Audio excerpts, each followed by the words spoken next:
namhlanje sibona ikhaya hayi ngoba kuyamilwa kodwa sifome uThixo sesizulwini asondele ekhaya namhlanje njengoba sihlangene simisa la family apha kuwe namhlanje uThixo namhlanje uzoqala into enza ngayo khona namhlanje uzojabula ngisizwe kodwa abantu khona lekhona lelinye Nkosi Yesu abasakuwa namhlanje ayidabulana lawo khona namhlanje asimise phambi kwenkosi sikesiyana nkosi ngalafela ngathangela ngayibona abanye bethu mhlawumbi lena abayihoyanga kodwa ake siyena nkosini ngenxa yalotata nalomama namhlanje ngegama likaYesu amen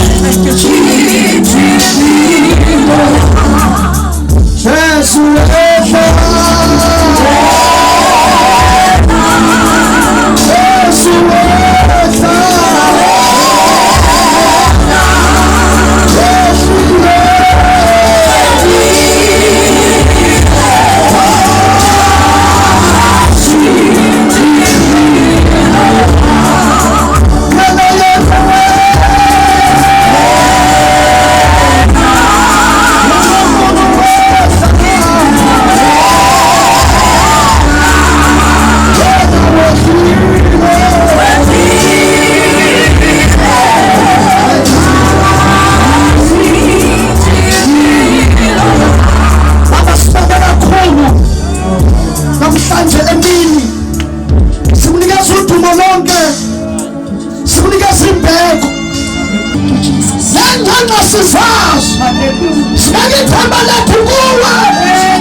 all the way from Msikisiki.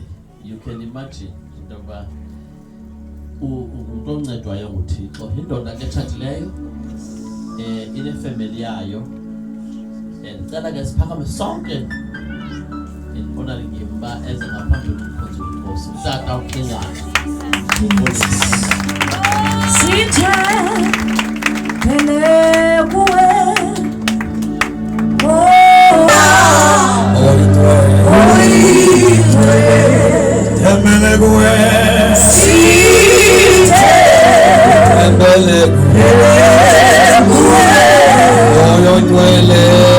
Nkosi Yesu Kristu amen.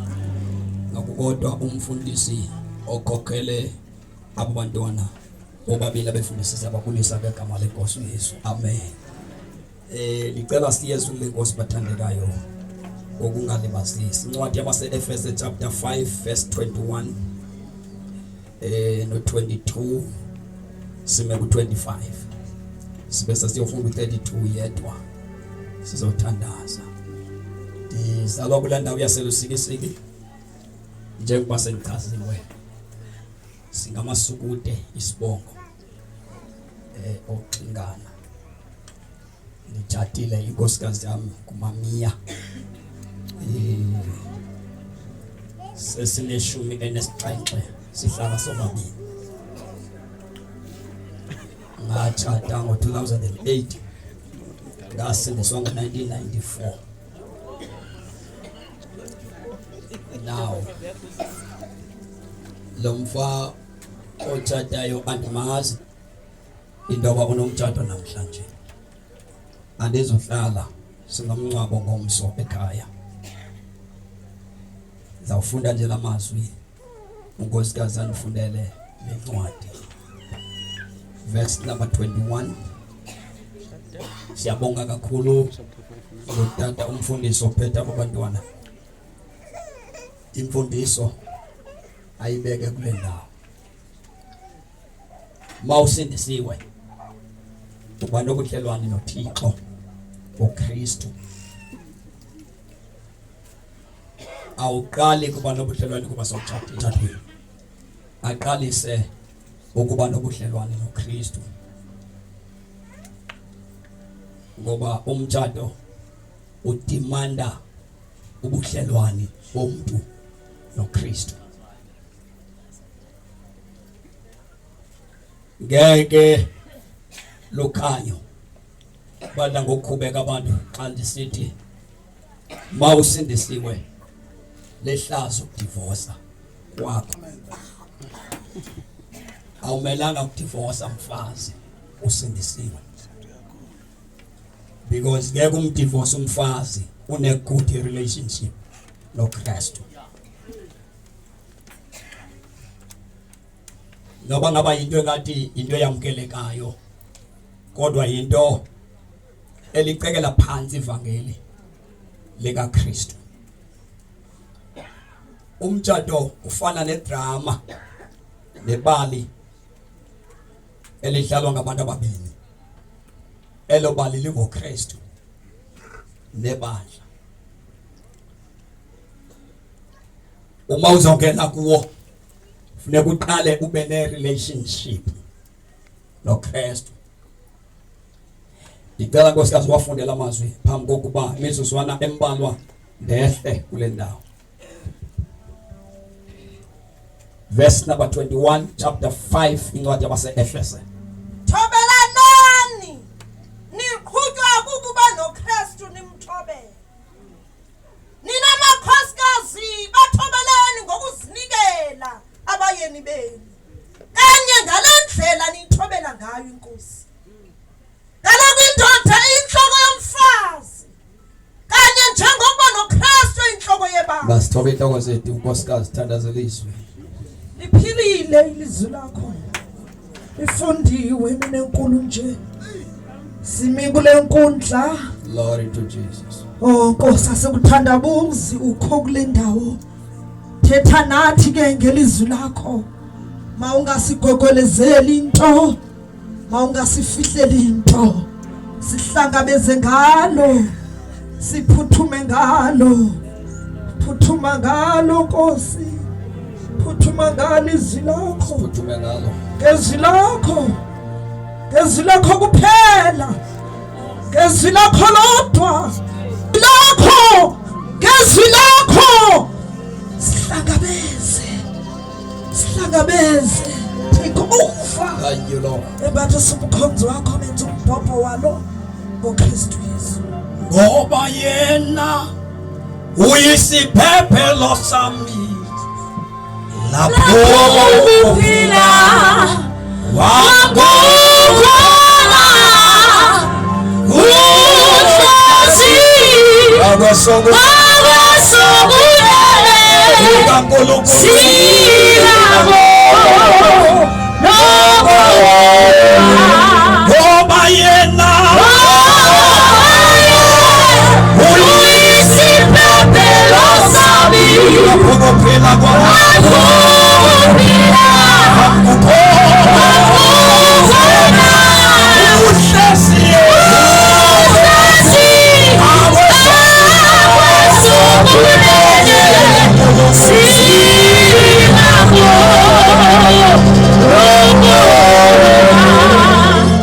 lamazwi ke esiwafundayo nifuna siqaphele uba uverse 21 bathobelanani niqhutshwa kukuba inkosi niyithobele. Kusho ukuthi indlela enithobelana ngayo yindlela ukuyithobela ngayo inkosi. Uyabona uma umuntu esindiswe kakuhle engajoyinanga icawe yamasindiso engelwe uYesu, ngoba uYesu uyamngena umuntu njengoba nilento leniyo nje ndangenwa nguYesu ngo1994 andinabantwana endabazalayo ngaphandle komthatha kuba lafika ngesikhathi ivangeli ebomini babo. Le nkosikazi ayigadanga mna njengoba ngumshumayeli nje, ngoba ithe ingekafiki ndathobela uKristu ongene apha kuyo. Yabona ke qanda lisindiswa lephuma kumzi okhiqiza amagqirha wafika ivangeli, ngoba uYesu yena yedwa madoda engadityaniswanga na oile namanzi, yedwa nje qha uYesu unamandla. uYesu akancediswa kuba kaloku yena kuThixo. Uthi kuPawulos apha ebhalela libandla lase-Efese ethetha nabathathi fokalukhanga, ngoba umthetho ufika uyicacise impilo yomuntu, a-expose akuveze uba usindiso belungafikanga pha kuwe. Umthetho indawo ndoda ophoxa abantu kakhulu, uphoxa abashumayeli, uphoxa abefundisi, uphoxa iworshipers. Kube emthethweni akulinganiswa kuyenziwa. Funda mkami. Thobelanani. Yima okukuthobelana kwenu njengoba nithatha nisenziwa kukuqhutshwa. Ningayenzi lento ngawenu amandla nokwenzelela. Uthi lo mbhali niqhutshwa kukuthobela inkosi. Ngamanye amagama nina nime kwindawo kaKristu nebandla. Ngoku xa uthobela lo muntu okhotshathe naye mawube ngathi uthobela uKristu, intwana yomthobela kulumbonayo. Loo nto ithetha ukuthi ke awunongena emtshatweni ungenayo i-healthy relationship noKristu. Awunokwazi ukuleka ukucela indoda kodwa ungekakucela ubudlelwane noKristu. Sungama ukungena emtshatweni ungekalungisani indaba yakho noKristu, because umtshato udimanda abantu abakwaziyo ukuthobela inkosi. Umcimbi wokuzeka ubiza abantu abazokhula bengamantombazana besazana nenkosi.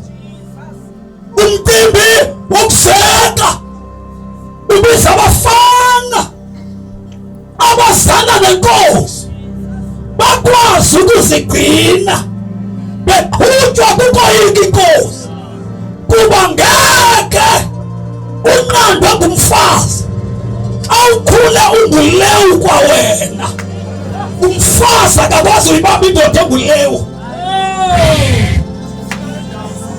Umfazi akayincedi indoda efika emtshathweni ingulewu, imshiya phi yafuna abanye.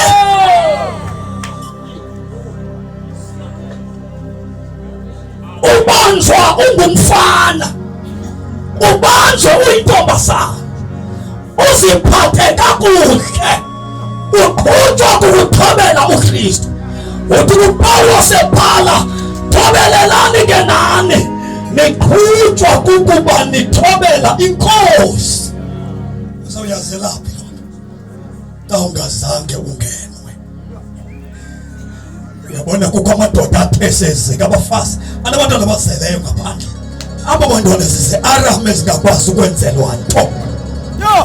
Niyawumotha umhlaba, umhlaba niyawumotha Abankosikazi nomhlaba umoshwa ngabantu abangena kulo mcimbi wokuthatha bengena lwazi ngoKristu.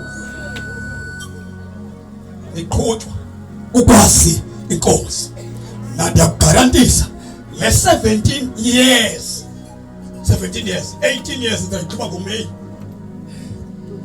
Ndihleli nalamfazi bonwabile, bonwatyiswa into ndinobuhlobo noThixo. Umzi wakhe wamadoda kantonga neemali, amadoda lahle abafazi bedrayiva iimoto zabo bezakhile intonga zakhulu bathi umzi ungabikho. Ukubuya wafaka yakhe indlu bayabulaleka bayakhayo. Le nto ndiyibonanga kutata nomama yabehlula bona. Uyabona le nto ndikuyo andiyibonanga kutata nomama, ndiyibone kuKristu ehlobana nebandla. Uba wasindiswa nyani. Idivorce sinazo kubantu abasindisiweyo. Sinazo kubantu abazibiza kokusindiswa bengenalo usindiswa.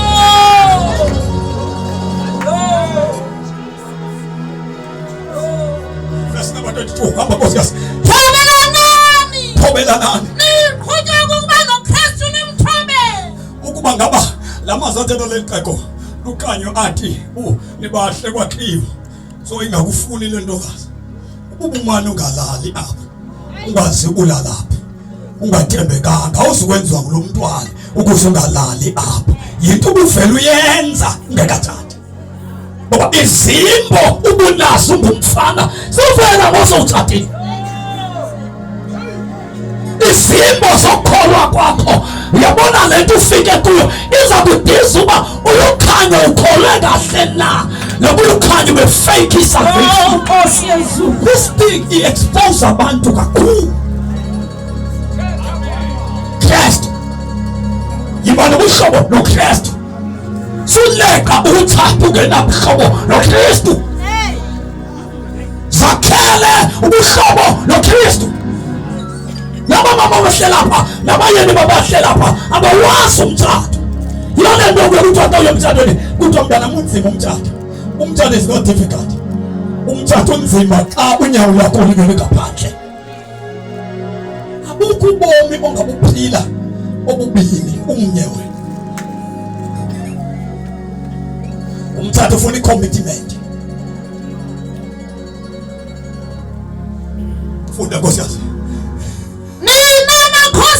Nina amakhosikazi Bathobeleni ngokuzinikela. bathobeleni ngokuzinikela abayeni benu. Kanye ngale ndlela Yirole yomuntu ongumfazi.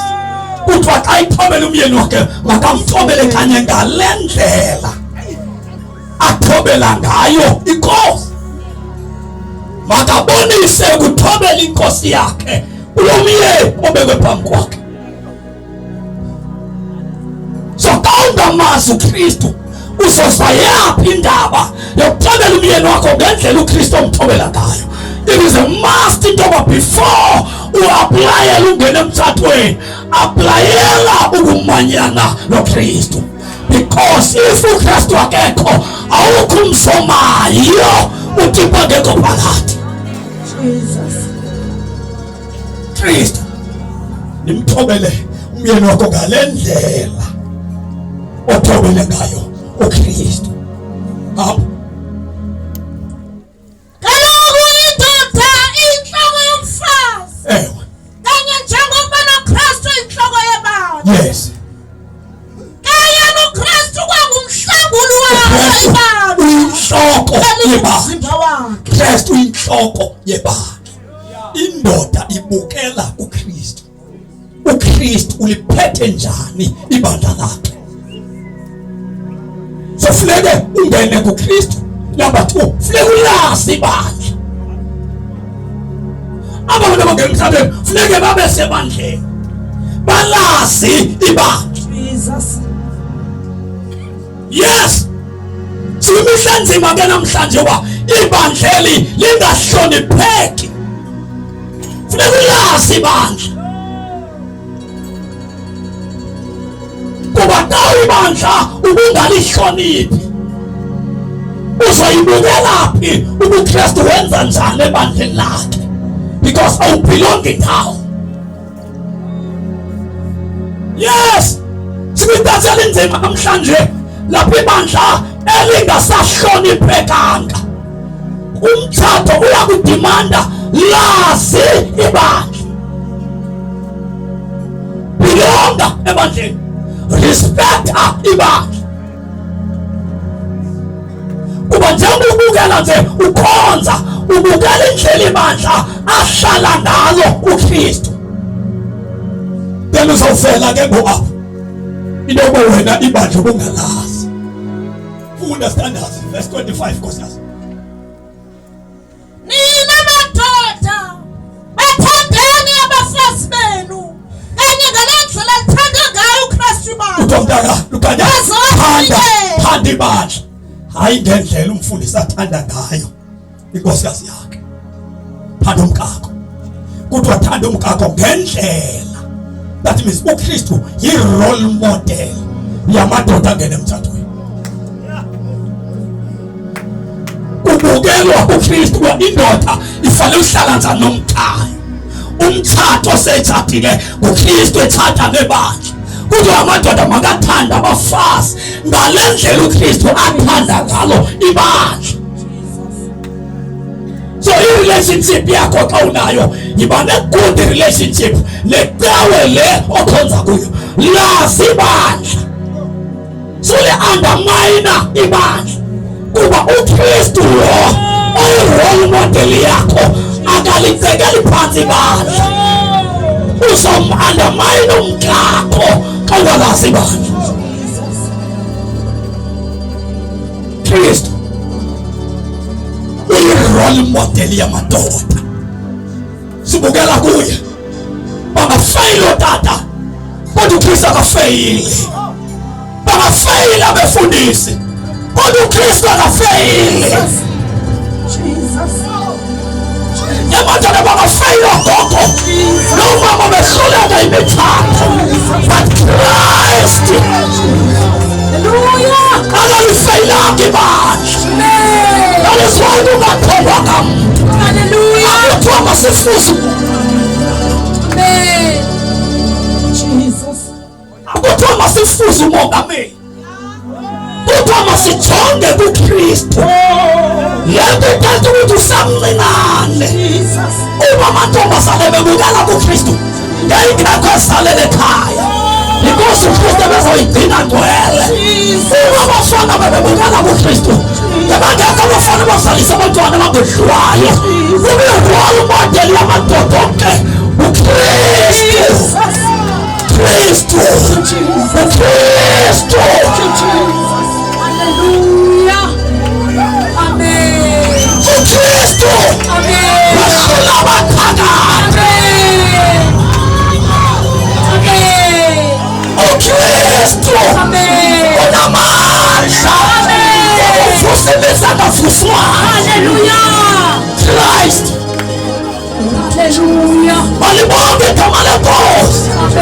uKristu can remove all the curses. Ezasiwa ihlomkhulu kodwa uKristu asusa isiqalekiso. Ezasiwa ihlomkhulu kodwa sozuye ngawo.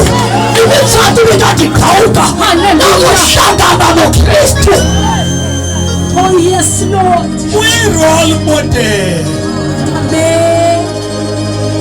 Thank you, Jesus. Sonke singehluleka kodwa lokhu kuthiwa masijonge kuye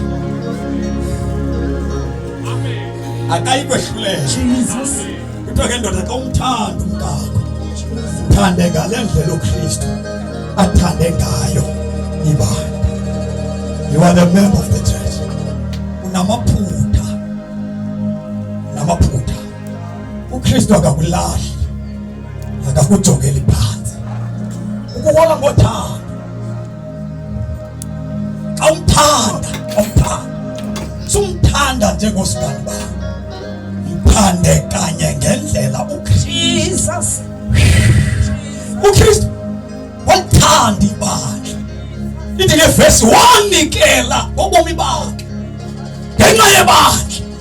So kuthiwa nawe ke umele ukunikela ngobomi bakho ngenxa yalo muntu ohleli naye. Kristu wanikela ngobomi bakhe ukuze ibandla lakhe liqoqeke liphume emanyaleni. Hallelujah. Lahle izono. Kristu emandla uKristu wanga ubomi bakhe ukuze siqoqele ibandla. Akafelanga bathathu Yesu ukuba sidrive imoto ezinkulu, wafela ukuze liqoqeke. So kali ne-blessing but yonakele. Kali drive imoto lonke lijebile, linemali, linemizemihle, kodwa lihlale emanyaleni.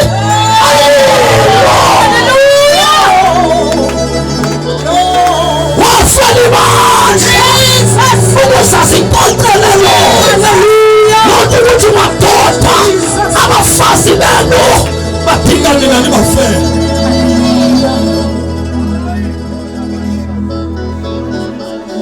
Jesus.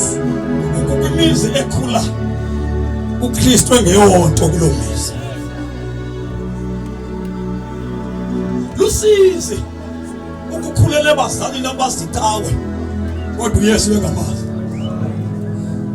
Ngoba itawe le kasawuthandaza into yokukungcwaba, ayonto engakwenza ube ngcono empilweni.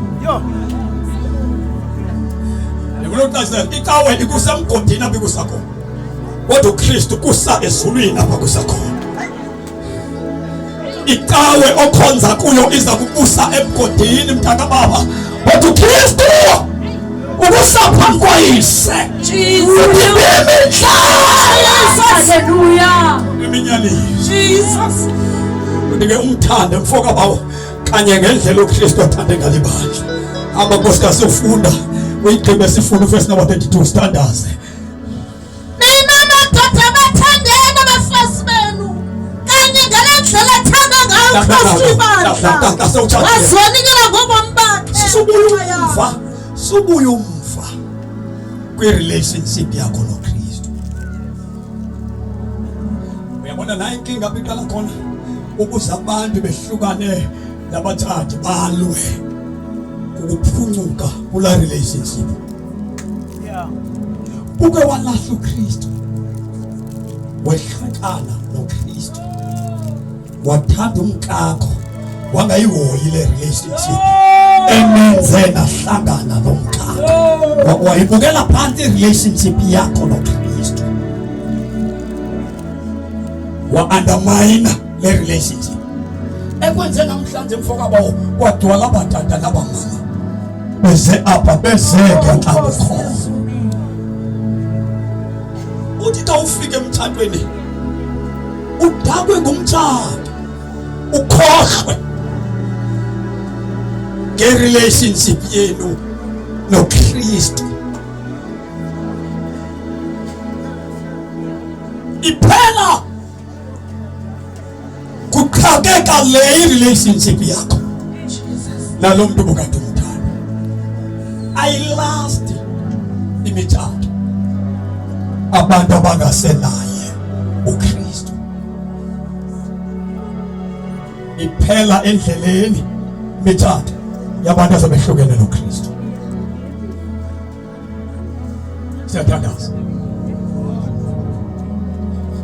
uthi umbhali apha, mthande ngendlela uKristu alithanda ngalo ibandla.